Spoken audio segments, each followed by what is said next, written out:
The royal family really don't want people to read your book. Would you explain why? There's a whole lot the royal family do, which is under the radar. It's outrageous. I'm talking about the Monet paintings, the Fabergé eggs, the £100 million stamp collection, the string of racehorses, the Duchy of Lancaster, which Charles is in charge of, is charging the NHS. They also claim money for the heir. They are greedy beyond belief. Let's talk about Andrew. What's been going on with his dealings? Andrew was her favourite son, and he could do no wrong. Charles has protected him as well. No, what they did was what they always do. They cover the whole thing up. How do the royal family stop people like you from investigating them? And what they do is they've...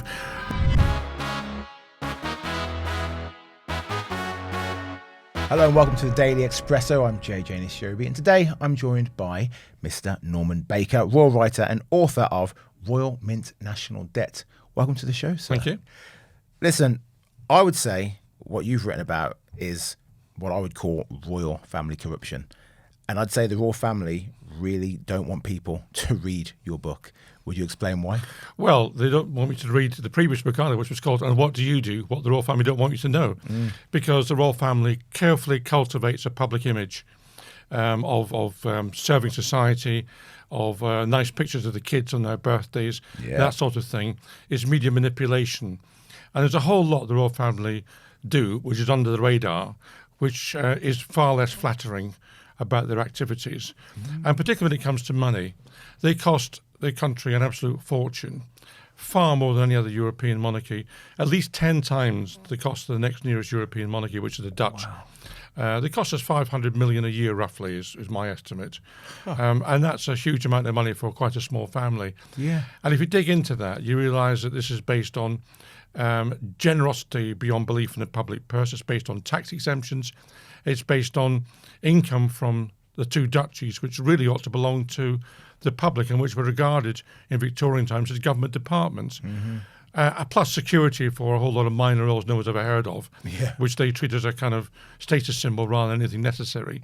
So, you've got to ask, why is it the royal family so expensive? And that's what my book is about. Okay. Well, just how deep does this financial cover-up go? Well, I mean, if you look back at the amount of money they get directly from the sovereign grant, which is what the palace always talks about. They call it the cost of a cup of coffee or something, is how they describe it. Very expensive cup of coffee. The last year, the civil list, which was in 2011, was 7.9 million. The sovereign grant this year, which has replaced it, gives the royals 137.1 million. Now, I don't think anyone else has seen that level of inflation in their pay packet over that period of time. Certainly not. And the change from the civil list, which had existed from 1760 to 2011, and was not perfect, but it was related at least to what they were doing, was replaced at the behest of Charles and others who hankered after the system before 1760. I have to go back in history for your viewers. Before 1760, the system was that the king of the day paid for the army, the navy, the civil service, all the events which had to be paid for at the time, and in return got a small civil list and got money directly from what were crown properties. And in 1760, the system was changed so that the crown properties, the crown lands, as they were called, were transferred to Parliament. It became effectively a public body. The Crown Estate, not a royal body, it's a public body. And in return, the Parliament decided that they should take over responsibility for funding things like the army and the navy, which is quite sensible. And the king also got a civil list to help him with his expenditure on behalf of the country. That was a system which existed for 251 years. And although it was, in my view, overfunded, nevertheless, the system in a concept was right. Charles, however, when he was Prince of Wales, hankered after these royal lands which he'd lost in 1760 and wanted to reconnect the royal lands with what the royal family was getting. He didn't, interestingly, want to pick up the bill for the army, the navy and the civil service. He was interested in a one-way street in terms of reversing 1760.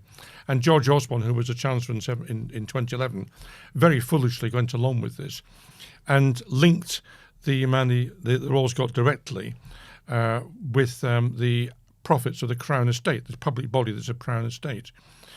It didn't go directly from the Crown Estate to the royal family. It went to the Treasury, as they always have done, but then an allowance was made to the royal family based on the profits of the Crown Estate. This is completely ludicrous because the Crown Estate's a property body and there's no relation to what the royal family does.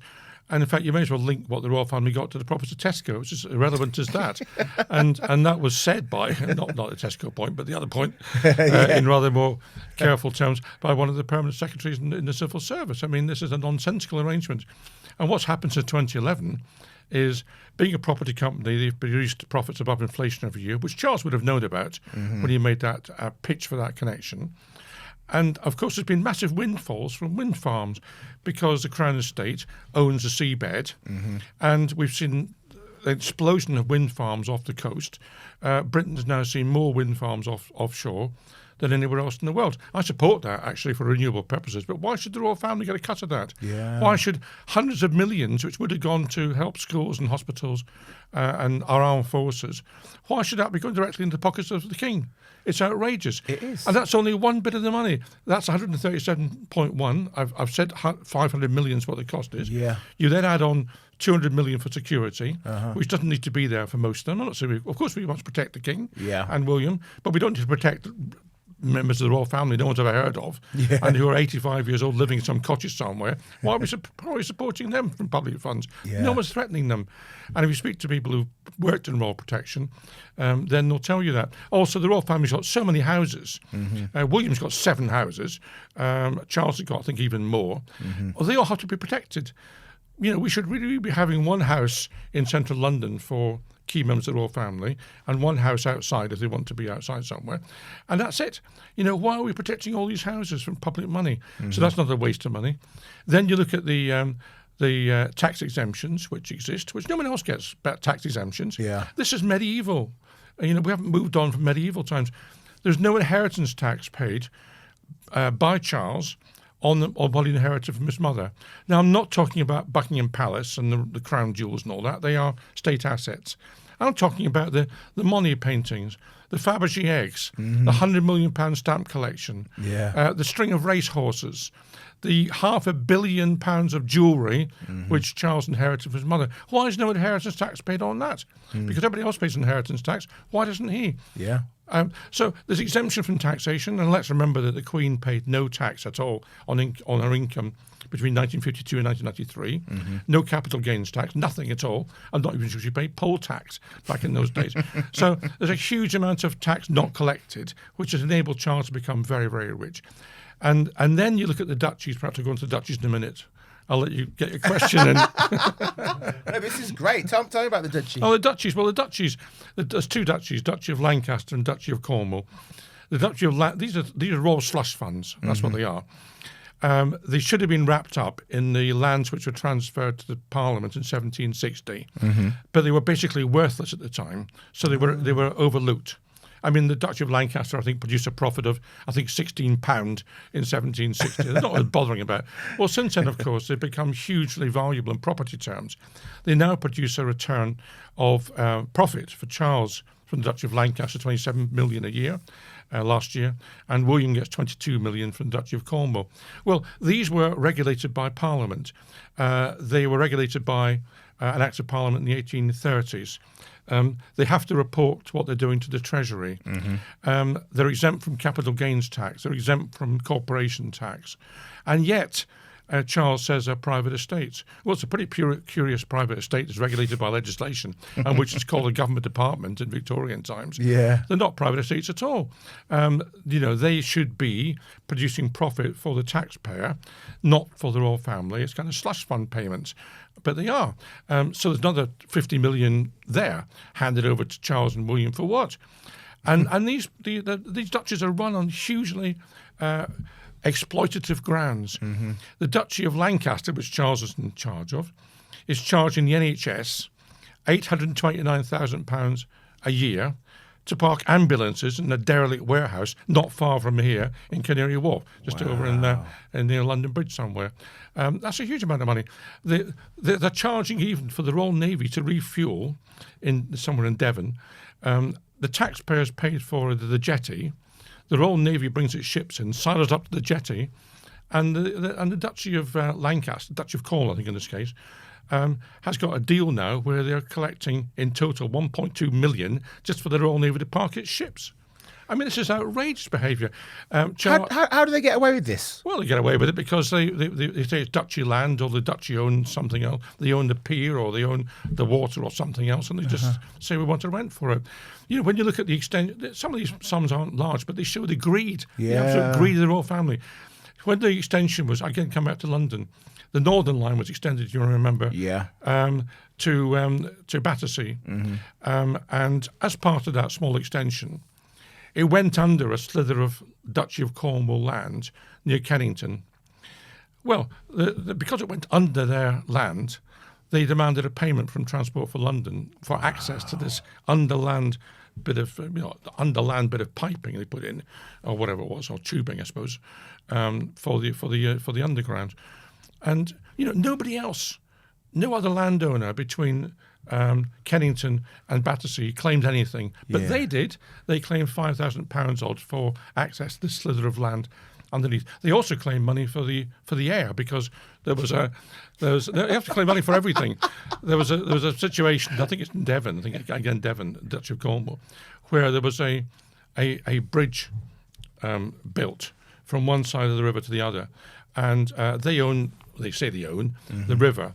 And therefore, when the bridge went in, they said, well, we own the air above the river, so we'll claim for that as well. So to pay for that. I mean, they are completely mercenary when it comes to collecting money from the public purse, from anybody they can get their hands on. Yeah. They are greedy beyond belief, and this will be their downfall. Well, this level of greed that we're seeing, this has been going on for a couple of generations. So this started with, well, Charles certainly learned this from the Queen. Yes. And then William presumably is going to continue this, as will his children after him. It's got worse. It's got worse. I mean, what's happened is they've got it to a fine art in terms of collecting money. But it's always been there. There's been a sense of entitlement and arrogance from the royal family for centuries. Queen Elizabeth used to turn up with an entourage, a retinue, without warning at someone's castle, and expect to be fed for as long as she wanted to stay, and expected gifts to be given to her in recognition of her status. And then they would leave in 3 months, and the poor bloke who owned the castle was bankrupt. That's what happened in the past. If you look at the appalling situation with people who die intestate in the Duchy of, who live in the Duchy of Cornwall, Duchy of Lancaster, when they die without a will, the money goes to Duchy of Cornwall or Duchy of Lancaster. It doesn't go to the public purse. Yeah. It goes to the Duchy. And Edward VIII, when he was on the throne, briefly, looked at this and saw that £1 million had been accumulated in a kind of safe fund in case there was any claim against it or whatever. He just pocketed virtually the whole lot himself, just hamped himself to £1 million. A lot of money in 1936. Yeah. He took a lot of money from it. And, you just think about this. In the Second World War, people from the Duchy of Lancaster were out fighting for this country, often losing their lives. And when they lost their life, and when they died intestate, their estate, such as it was, went to King George VI. He benefited from our soldiers dying in the Second World War. I mean, it really is quite shocking. Yeah, it is. Right, a quick pause in the podcast to tell you about our sponsor, Incogni. You had those phone calls from numbers you don't recognise, or you go in your inbox and there's emails for stuff you did not sign up for. Well, that's because someone somewhere is selling your private information. That's where today's sponsor comes in, Incogni. They will contact these people who have been taking your information, and they'll say, oi, stop, delete it. Go to the website, incogni.com, you type in the details, 2 minutes later, Incogni are sorting it out for you automatically. And because I love you, I've got you a discount. It ain't 10%, it ain't 20%, 60% off. 60% off an annual Incogni plan. Just go to incogni.com/Daily Expresso or click the link in the episode description box below. Let's talk about Andrew. What's been going on with his dealings? And is King Charles essentially protecting his brother's wallet? Well, I'm not protecting his wallet, but I mean, what Charles has done has been to, and what the Queen did before. Well, actually, the Queen was worse because Andrew was her favourite son, and he could do no wrong. And I'm afraid that was not good for Andrew. It encouraged him to behave badly because he wasn't subject to parliamentary control. He was allowed to do what he wanted on a freelance basis when he was a trade envoy, which was basically to raise money for himself and enjoy himself and take private jets at public expense to golf courses. That's what he did with his time. And the Queen could see no wrong. And despite the fact that our ambassadors around the world were writing into the Foreign Office and saying, this guy's a disaster. He's not actually not doing anything useful. He's actually antagonising people. Yeah. Because he's so boorish in the way he behaved. You'd see, there was one occasion you met, I think, an Italian designer, very important Italian designer, that we were looking to get a trade deal with or to get some stuff over here in the UK. And he was introduced to this designer, and who said who they were. And he said, "Never heard of you," and walked away. I mean, talk about diplomacy. That's how he was. So the Queen protected him. Charles has protected him as well, less so. I mean, he's now been excommunicated from the royal family, but it's all been too little too late. Yeah. And people are rightly asking questions to Charles. Well, what did you know? And when did you know it? Yeah. About Epstein and all the connections? Because Epstein and Ghislaine Maxwell were up at Sandringham and Balmoral, both of them, I think. They had details of all the phone numbers for Andrew and other members of the royal family. They were entertained within Buckingham Palace. Don't tell me Charles never noticed this. Yeah. He also noticed it. And when the photograph came out of Andrew and Epstein in Central Park in New York, did anyone in the royal family say, "Hang on a minute, what are you doing with this bloke who's been convicted of all these offences and just been released? Yeah. Why are you associating him with him?" Did no one ask that question? When the photograph came out of him, Andrew with his arm round Virginia Giuffre, did no one say, "What are you doing with your arm around this girl? Yeah. Girl, what are you doing with her?" Because she's making allegations about Epstein. Did no one ask any questions? No. What they did was what they always do. They cover the whole thing up. They smudge it all over and hope it'll go away. Whenever you see a cracked wall, what they do is paint over it. They never replace the wall. They paint over it and hope no one notices. And that's what they've done. So Charles coming out and saying this is dreadful about Epstein and Camilla ditto. I'm glad they've said it, but they're 15 years too late. Absolutely. And they're always behind public opinion on this. So now Andrew has been excommunicated up to somewhere in Sandringham, some place where he's not. Yeah. He can't be noticed too much. Charles is picking up the bill for that. Question, I don't know the answer. Question, is he charging that as a business expense against the Duchy of Lancaster? But I think he probably will.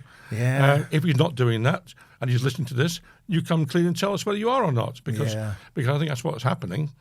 Therefore, it's an indirect subsidy from the taxpayer for Andrew's accommodation. Obviously, he's hoping it's all going to go away. But it's not going to go away because we're getting more and more coming out from the States. And by the way, it's not coming out from this country because we can come on to freedom of information, accountability, if you like, in a minute. But what we've learned about Andrew, the most damaging things have been coming out from the States, not from here. Yeah.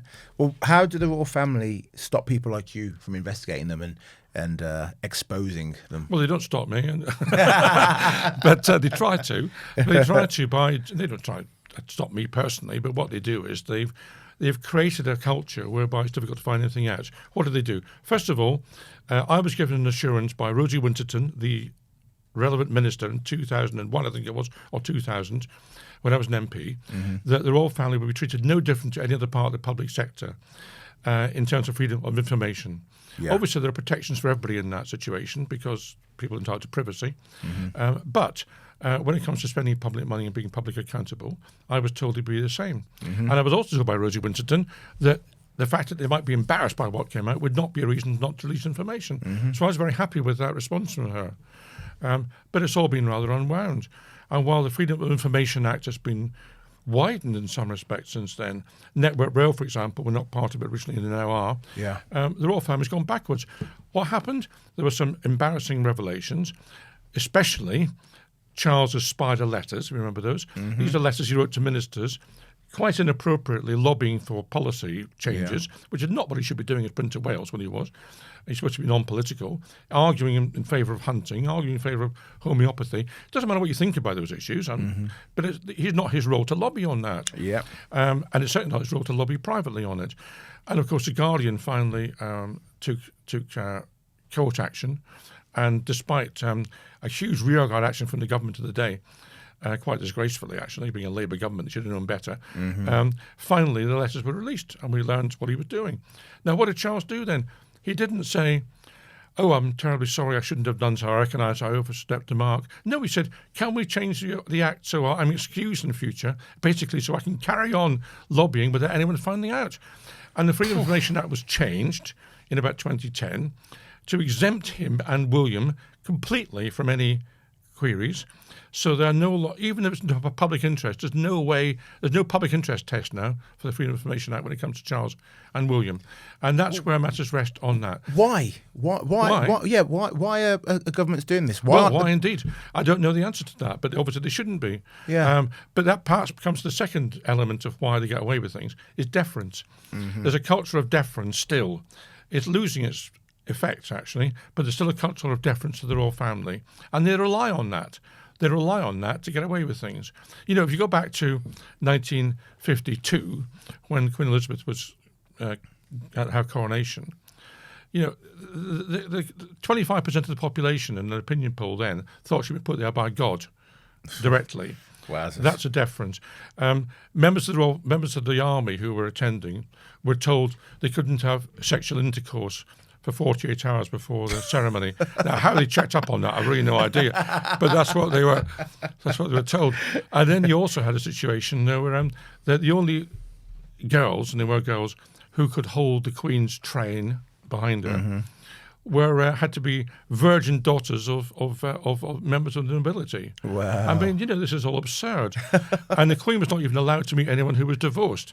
Well, good thing that changed, given what happened to Andrew and Charles later on. So, I mean, that culture of deference, and there was a newspaper, I think in the 1960s, a newspaper reporter mentioned as part of the royal tour overseas that the Queen had taken her shoes off to relax.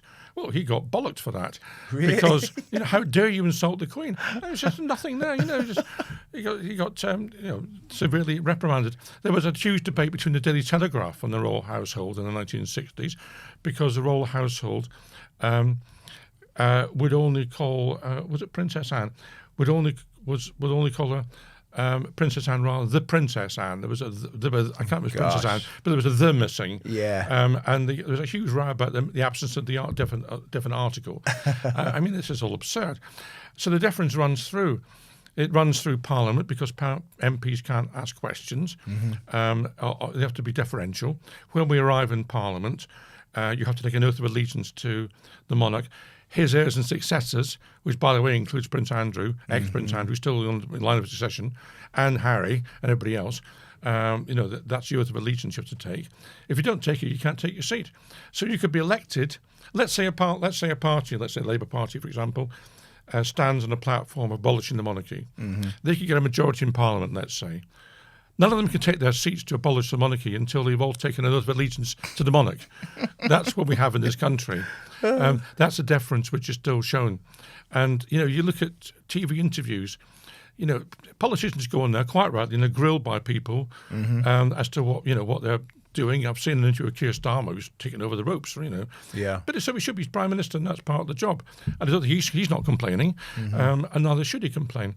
But, you know, when the members of the royal family are interviewed, if they are interviewed, they want all the questions in advance. Yeah. They'll only be interviewed if they see all the questions in advance, and they can say, I'm not answering that question, take that one out. Like Hollywood divas. Yeah, and they don't, and what the broadcasters don't do is say, we're not interviewing on that basis. Mm-hmm. Nor do they say, we're asking questions which have been agreed in advance with the palace, and that's the only way we could interview this person. Mm-hmm. They don't do that. They pretend it's a proper interview. So the public at large don't know this is happening in the way it does. And then the third element of that, which is apart from deference and the freedom of information exemptions and so on, and the fourth element, because the other ones, MPs can't do anything very much because of Erskine May, and the ability to ask royal questions is limited by, and you have to be deferential. That's part of Erskine May. The fourth element is legal action. When there's a threat of anything coming out which they don't like, they resort to their lawyers. There was a case where Charles was out shooting. They love killing animals, of course, so they don't like the public to know that, but they love killing animals. Was out shooting in Sandringham, and a member of the public took a photograph of Charles shooting. And Charles immediately phoned up the police and said, I've been photographed by this person, you know, how dare he? And the police came along, and due credit to the police, who aren't always very good with the royal family, but they came along and said, this man's in a public footpath. He's entitled to take a photograph from a public footpath. So, and he was so incensed, this guy, that he went to the Mail on Sunday. Next thing that happens is Charles's lawyers contact the Mail on Sunday and say, we don't want this story in. And the Mail on Sunday, to their credit, said, well, I'm sorry, we're going to publish it. It's public interest. We're publishing it, and they did, and that's how we know about it. But on how many occasions have royal lawyers contacted a broadcaster or a newspaper and said we don't want it? And how many occasions have they pulled the story been pulled without us knowing about it? Well, when I asked you what the royal family would do to stop people like you from investigating them, and you said nothing to me, but they're doing all this to everyone else. Yeah. By the way, whilst I've got you, if you're enjoying this episode, like, share, comment, and importantly, subscribe. So many of you are watching without subscribing, and you're missing out on fantastic content. So hit that subscribe button right now. Now, Mr. Baker, my mind is blown with everything that you've been saying so far about the royal family. It seems like it's all a lie. When they talk now about slimming down the royal family, are they actually slimming down the royal family, or is that a lie? Because I didn't know, but we're still paying police officers to go and protect octogenarian royals who I've never heard of before. No, well, precisely so. But look, are they slimming down the monarchy? No, in the actual terms. Will you have fewer people in the balcony at Buckingham Palace? Yes. Mm-hmm. Will you have fewer people undertaking royal duties? Yes, because Harry has gone away and Meghan's gone away and Andrew's persona non grata, so that by definition they're reducing the numbers. Mm-hmm. And the Queen and Prince Philip have died, so the kind of, if you like, I don't want to be discourteous, but natural wastage has reduced the numbers. So in a sense, there is slimming down the monarchy. And William, I think, wants to have, sensibly actually, just him and Kate, his children, and their children, and that's what it should be, as it is in Scandinavian monarchies and the Benelux countries. Yeah. So, in a sense, that's the direction I think he should go, and I think he is going. But here's the key proviso: are they going to cost less? No, they're going to cost more. How they cost more if there's less of them? They're going to cost more because the grant relationship with the amount of money from the public purse is not going to go down. There's a temporary blip which has made it larger for Buckingham Palace, but they're still going to have the link to the Crown Estate will give them an inflation plus increase. And by the way, the arrangement they reached with George Osborne is the sovereign grant can never go down; it can only go up or stay the same. It's going to have to go to Parliament this year because the Buckingham Palace element will have to come out, so they'll have to vote it down this year. But essentially, it's going to ratchet upwards indefinitely, so that's going to cost more money. Secondly, the Duchy of Cornwall, Duchy of Lancaster, which should return to the public, are not being returned, and they're making a profit beyond inflation every year, so that's going to go up. And then you look at what they're doing in the duchies. William got some nice PR a couple of weeks ago.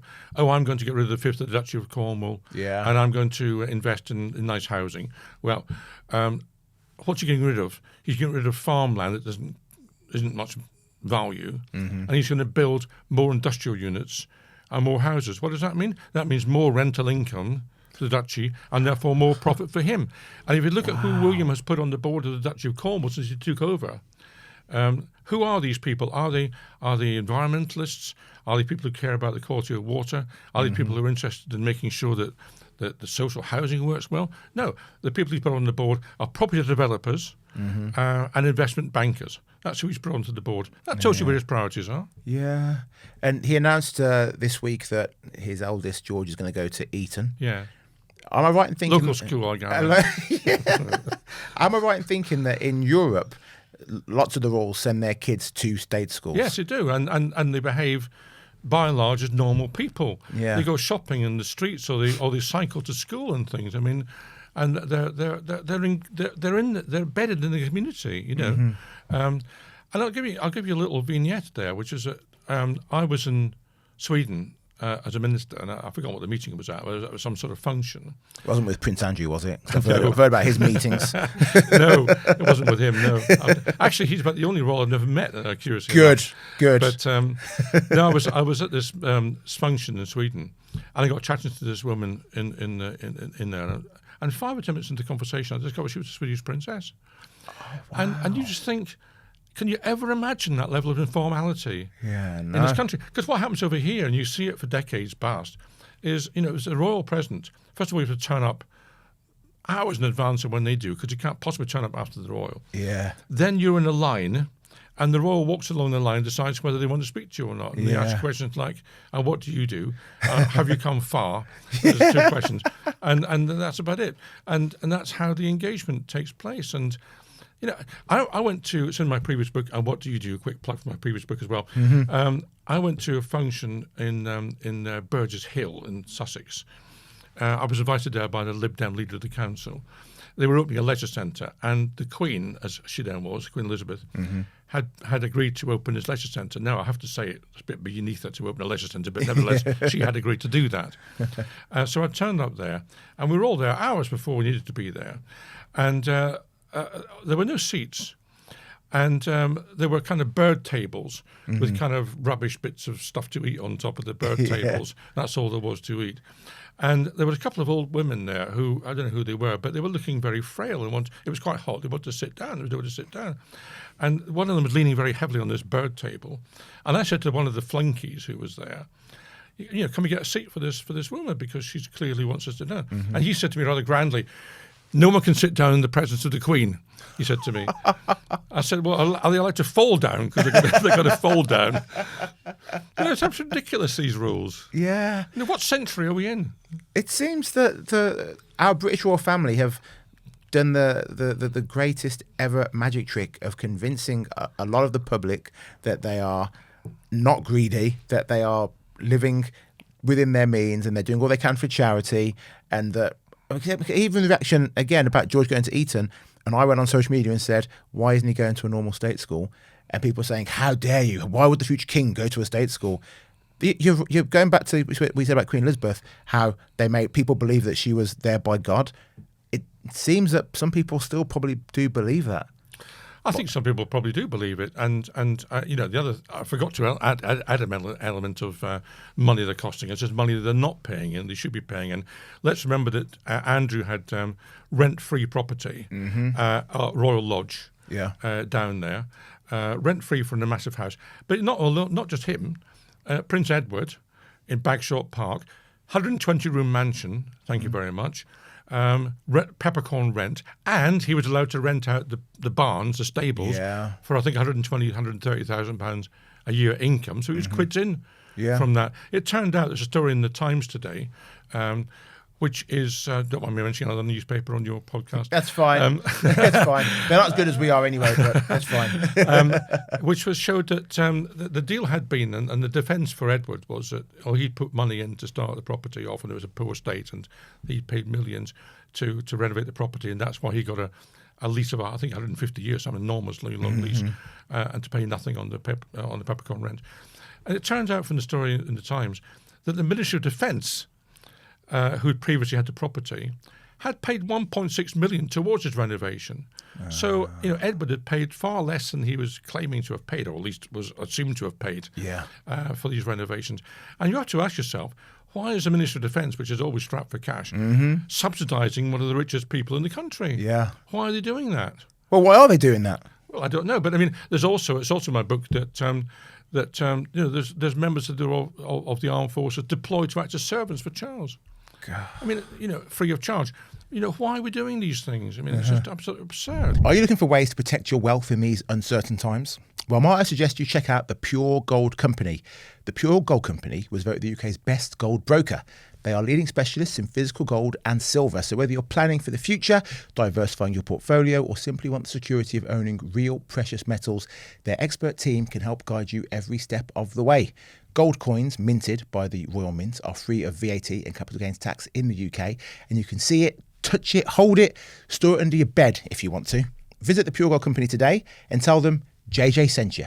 Well, critics will say that, critics of you, I mean, will say that the monarchy bring in so much money in tourism, and people from all over the world fly here, and their soft diplomacy is what keeps the world going.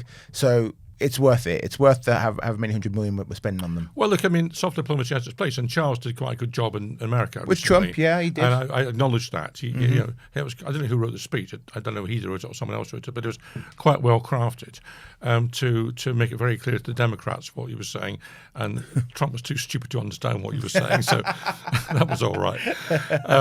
But I mean, forget the tourism point. Should we base our constitution on what tourists want? Really, is that where we got to in this country? But in any case, if you want to do that, if you want to base it on tourism, let's just look at royal palaces. The royal palace with the most visitors in Europe is a palace of Versailles. Yes. 10 times more, I think, than Buckingham Palace. Yeah. And the French got rid of their monarchy in 1848. So actually, if you clear the monarchy, British monarchy out of Buckingham Palace and St James's Palace, you could open them 365 days a year, keep trooping into colour, keep all these bits and pieces. You know, no one's getting rid of that. Keep the state coaches wandering up and down Whitehall. That's fine.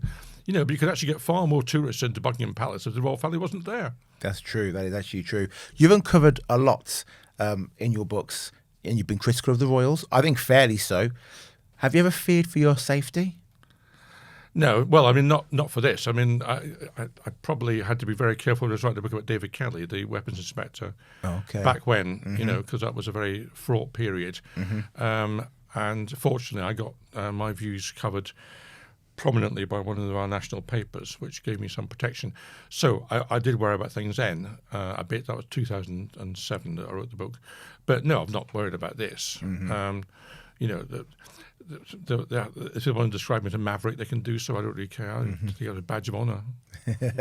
And do you think Andrew will ever have his day in court? Or is this, again, just part of the facade, the smoke and mirrors to tell the world, look, we're the royal family and we condemn this man and we've pushed him out and he's not allowed to come to our birthdays anymore. But realistically, nothing's going to happen to him. Well, I mean, if you look, there's in a chapter in my book called Move Along, Nothing to See, which is about how the police have been completely useless and done nothing really very much about any royal transgression, including ones where it's black and white. I mean, there's a letter from Michael Fawcett, who was Prince Charles's right-hand man when he was Prince Charles, which basically wrote this to some Middle Eastern person, I've forgotten who it was, saying, if you give money to Charles's good causes, we will help with your citizenship application and we'll try and get an honour for you. A CBE should be possible. I think a CBE should be possible. You know, that is clearly corruption, and it's clearly an offence, in my view, under the Honours 1925 Act about selling honours. So I wrote to the Metropolitan Police Commissioner and said that, and had a chat with his office. You know, 18 months on, they said, we're not doing anything about it. I mean, it's in black and white, the letter. If you can't prosecute for that, what can you prosecute for? So in terms of Andrew, I think the royal family will be desperate not to have him in court because all sorts of things might come out when he's subject to cross-examination and so on. He's not very bright, let's face it. So he'll probably say things he shouldn't say if he's in that situation. So they'll be desperate not to get him there. And there's an issue as to whether or not malfeasance, I forgot what the charges, in public office, which the police are investigating, misconduct in public office, is one which can be made to stick. Because Andrew might argue, wrongly I think, but he might argue he wasn't in public office because it's a slightly curious thing, this trade envoy role. He wasn't being paid for it.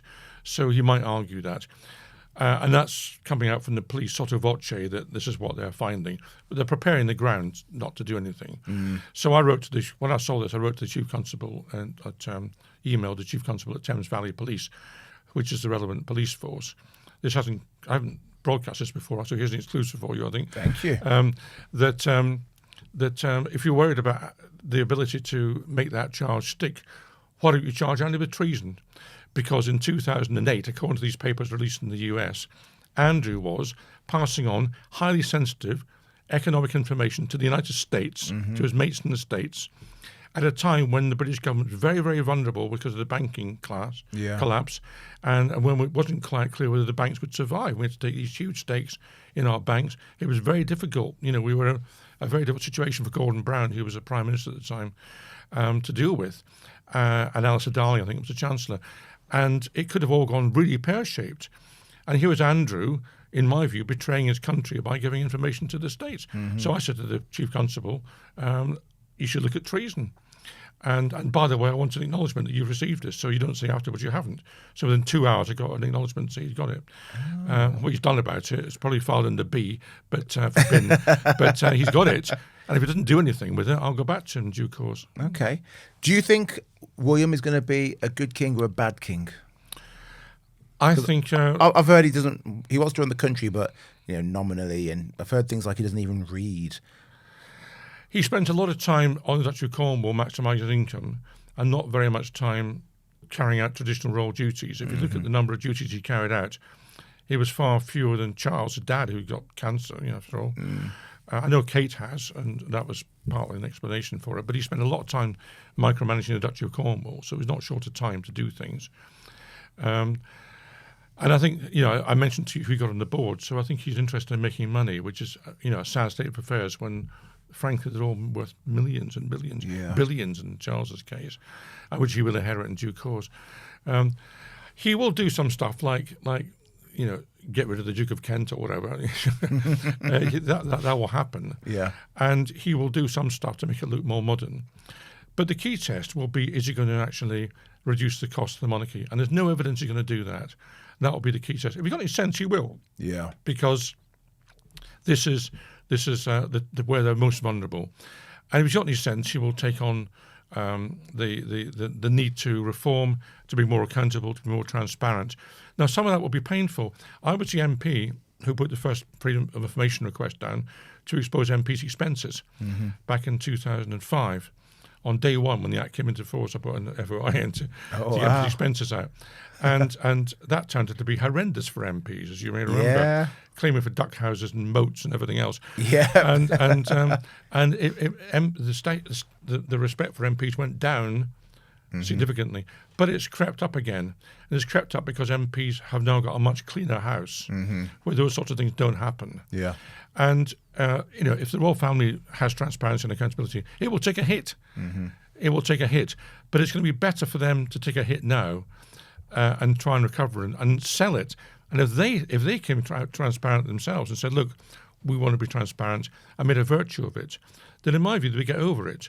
They get credit for doing that, and they'll be in a much stronger position going forward. But I don't see any evidence they're going to do that. So will William do that? No, I think William will maximise his income. He will hone even further the spin and the PR machine that he's got working for him. He'll do some stuff, but he won't do what he needs to do to make the royal family truly part of the 21st century. What about Harry and Meghan? We keep hearing reports that they're going bust. I mean, they're basically selling themselves as royals still, even though they're not allowed to use their royal titles, so they can get these glitzy Hollywood showbiz contracts. But are their finances in dire straits? Is that likely? I don't know, but I mean, I know they're spending a lot of money, and they've got their own security they're paying for over there, which is not cheap. And when you've only got one story to tell, which is what happened when you were in the royal family over here, then that story diminishes, both because you've already told most of it, and second, because the passage of time means, it's less relevant as we go on. So they've got less of a product to sell. Now, Meghan, I think, is going to go back to, or has gone back to acting to some extent, or will go back to acting, and that will give an income stream. But, Harry looks to me to be kind of out on a limb. He's cut off his relations with the British royal family here, and to some extent with the nation, because he's not here. Meghan's in her own element, and he's not. I feel a bit sorry for him, to be honest with you. Do you think the British public, even 45% of the British public, are ever going to turn around and say, it's time we abolish the monarchy? Well, we're nearly there now. If you look at the latest opinion polls. Really? We're not far from that now. And the royal family's approval rating has dropped 30% since the 1980s. It's a big drop. And certainly young people don't understand why we got this royal family in the way we have. So, time is not on their side. It's not the reason for them to reform, because they're relying on people who are over 65 to keep them there on the opinion polls. And, that generation is necessarily going to die off at some point. Yeah. And they can't rely on the future. So they're on borrowed time. I think they are in some difficulty. And it's not just the Andrew stuff. What Andrew's done is open the box. And people are now saying, well, what's happening here? People are now far more willing to listen to me on finances than they were 5 years ago, although nothing much has changed. But they're now willing to listen to that. There was a brilliant documentary on Channel 4 which exposed the Duchy of Cornwall, which is how we know about Duchy of Lancaster as well, how we know about the stuff I mentioned earlier on about these ambulances being in warehouses and Royal Navy being charged to sidle up to jetties, and how soldiers are the army's being charged to practice on Dartmoor, where they fight for king and country. They're being charged for that. That's insane. This has come out on that brilliant documentary, brilliant bit of investigative journalism, and I think a lot of people saw that, and that's made a real impact. So I think people realise it's not simply Andrew. Andrew's the worst example. Yeah. But the royal family itself has got questions to answer on a whole range of subjects. So I think they are vulnerable right across the patch now. Having looked through their finances, who would you say, and you can include the late Queen in this as well, who would you say is the most greedy of our royals? Well, Andrew has been the most greedy. I mean, because he's simply abused not simply his position as a member of the royal family, but also his position as trade envoy. He didn't get paid for it, but he was very, very clear that he wanted private jets, very clear he wanted to stay in 5-star hotels with an entourage. Even if the ambassador's house was available to him, he wouldn't do that. Very clearly he wanted private jets to golf courses. I mean, he just, taking the Mickey, shall I say, for the purpose of this podcast. I mean, he was the most greedy and the most outrageous. But I mean, they all are. They all have this sense of entitlement that someone should give them something. They shouldn't pay for anything. One of the stories in my book, Princess Michael of Kent went into saw an ivory figurine in the window of some shop. I went in and said, I like that figure. I'm Princess Michael of Kent. Can you give it to me for nothing, please? It was, that was a conversation, essentially. I'm sure it wasn't quite worded like that, but that's the essence of it. And the shop complies. I'm in a shop here. I said, sod off. Yeah, absolutely. But again, this is all learned behaviour. It is. It's, bear in mind you can't blame her for this in a way, but the late Queen never lived in a house without servants. That's so out of line with everybody else in the country. Yeah. And they were told to walk backwards out of the room. And there's stuff that go back centuries. I mean, she was taught that as a child is what to expect. You can't blame her that she was taught that, but that's what she grew up with. And that's come down the generations. Do you think it's time our MPs stopped having to pledge allegiance to the king? I think it is. I mean, I think they should pledge allegiance to the country. And if you look at what's happened in Northern Ireland, because obviously there's no way they're going to get the Northern Ireland Assembly to have that oath. I mean, the Sinn Féinites just simply wouldn't have worn it. Yeah. So they've got an oath in Northern Ireland, which is about upholding democracy and respect for people and everything else, which is a very good oath. And I think we should import that oath into the UK Parliament. By the way, I should say that I tried to give my own oath to when I was elected in, I think 2005, I think it was. I was elected 4 times, but I think that was the year I tried it. And I worked out my own oath. I read out my own oath, which is pledging allegiance to uphold the law, to respect my constituents, etc., etc.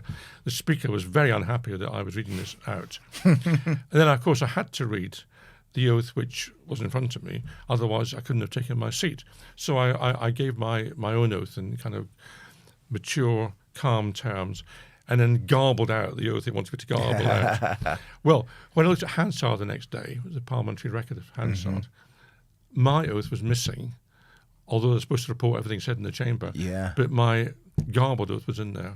Oh. Who was the speaker? Wasn't Betty Boothwood at the time, was it? It probably was Betty Boothwood at the time, 2005, yeah. And you were on the Privy Council? It might be Michael Martin, I'm not quite sure. You were on the Privy Council? Yes, I formally advised the King. Yeah. So how does this work? You seem to be against the royals, but you are there formally advising the royals. Well, he doesn't ask for my advice very often. And I give it to him whether he wants it or not. He doesn't listen. I mean, it's a nominal thing, really. I mean, there's certain things that happen. I mean, for example, I was there for Prince Charles when he became king, the Succession Council, St. James's Palace. I was there for that. People said to me, "What are you doing here?" And I said, "Well, someone's got to believe in democracy in this place." So,